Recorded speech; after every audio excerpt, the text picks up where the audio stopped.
શું તમને લાગે છે કે બેબી શાવર એટલે કે શ્રીમદ સંસ્કાર માત્ર ડેકોરેશન, ફુગ્ગા, કેક અને ફોટોશૂટ માટે જ છે?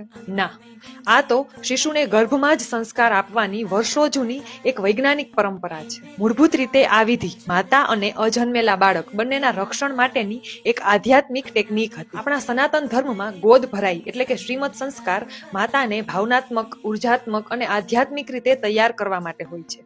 7મા મહિના પછી બાળક ગર્ભમાં જ સાંભળી પણ શકે છે અને અનુભવી પણ શકે છે. એટલે જ જૂના જમાનામાં આ સમયે સ્ત્રીઓ ભજન ગાતી, પાઠ કરતી, માતાને બંગડીઓ પહેરાવતી, હળદર લગાવતી, કારણ કે માતાની સાથે સાથે બાળકને પણ પોઝિટિવ ફીલ થાય. ને આ કોઈ કહેવા સાંભળવાની વાતો કે અંધશ્રદ્ધા નથી.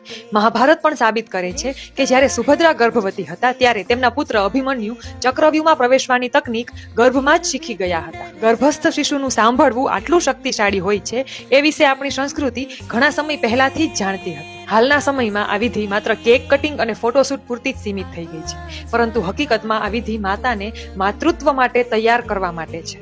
આજના સમયમાં પણ આપણે ઘણા એવા દંપતીઓને જોઈએ છીએ કે જે શ્રીમદ સંસ્કાર વખતે સુંદરકાંડ પાઠ, હનુમાન ચાલીસા પાઠ, નામ જપ, સત્યનારાયણની કથા, ભજન, કીર્તન વગેરેનું આયોજન કરે છે.